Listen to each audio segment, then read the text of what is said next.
যথাযথ সম্মান জানিয়ে বিএনপির ভারপ্রাপ্ত চেয়ারম্যান, আমরা বিএনপি পরিবারের প্রধান পৃষ্ঠপোষক জনাব তারেক রহমানের পক্ষ থেকে সমবেদনা জ্ঞাপন করে আমার বক্তব্য শুরু করছি। আসসালামু আলাইকুম। বাংলাদেশে ৭১-এর মুক্তিযোদ্ধা, পর ২৪-এর মুক্তিযুদ্ধ, আমার কাছে ২৪-এ একটি মুক্তিযুদ্ধই, যেখানে পাকিস্তানের মতো রূপ নিয়েছিল বাংলাদেশের ইতিহাসের সর্ববৃহৎ স্বৈরশাসক মুক্তিযোদ্ধার দাবিদার শেখ মুজিবুর রহমানের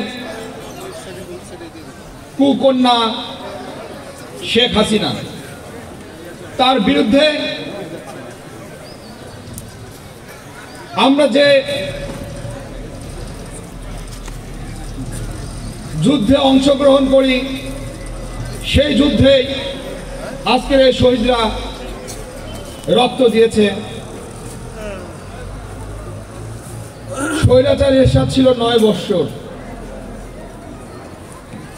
তার থেকে বড় স্বৈরাচার ছিল এই মুক্তিযুদ্ধের দাবিদার আওয়ামী লীগের শেখ হাসিনা সরকার। যখন ৯ বছরের আমরা স্বৈরাচার এরশাদের বিরুদ্ধে আন্দোলন করে আমরা জয়লাভ করি, তখন আমরা মনে করেছিলাম এই দেশে হয়তো আর স্বৈরাচার জন্ম নেবে না। কিন্তু আমরা দেখেছি এই মুক্তিযোদ্ধার দাবিদার শেখ হাসিনাই সর্ববৃহৎ স্বৈরাচার হলো এবং এই দেশের আপামর সাধারণের সাথে, ছাত্র জনতার সাথে যুদ্ধ করে পরাজিত হয়ে এই দেশ থেকে লেজ গুটিয়ে পালিয়েছে। আমি বেদনারত এই অনুষ্ঠানের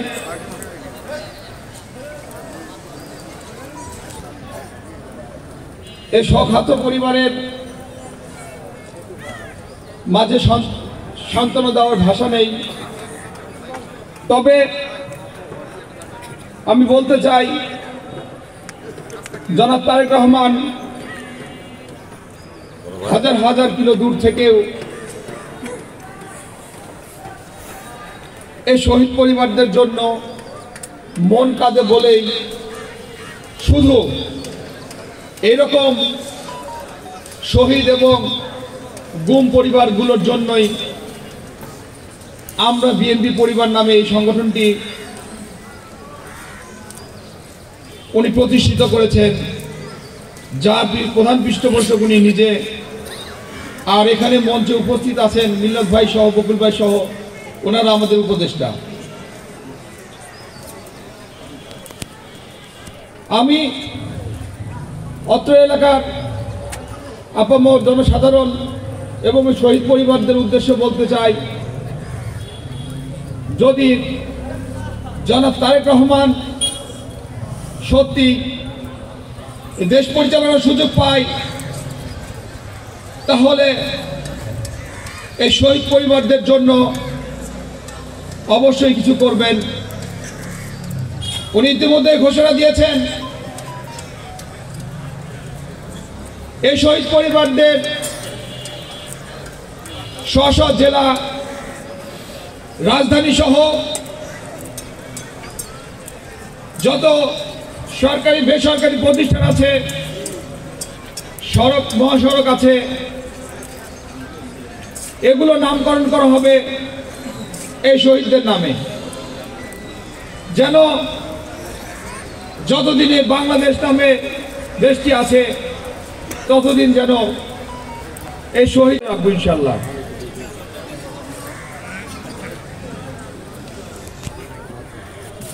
আমি বর্তমান তত্ত্বাবধায়ক সরকারের উদ্দেশ্যে দুটি কথা বলতে চাই।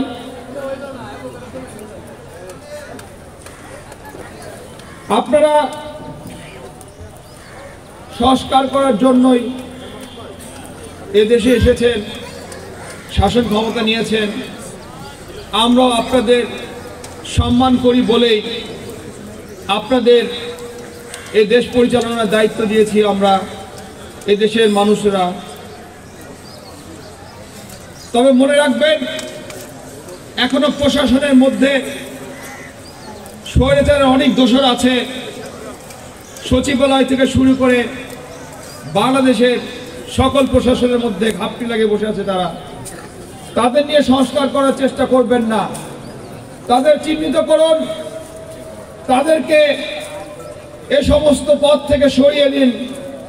না হলে আপনাদের এই সংস্কার সফল হবে না, এ সংস্কার প্রশ্নবিদ্ধ হবে, আমরাও সফল হব না। আমাদের এই যে যুদ্ধ হয়েছে,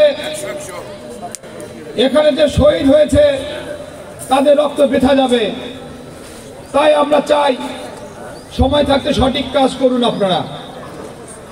আপনারা সম্মানিত মানুষ, আমরা সম্মান করি আপনাদের বসিয়েছি, এদেশের মানুষ আপনাদের বসিয়েছে। আপনারা দ্রুত একটি সুন্দর সুষ্ঠু নির্বাচন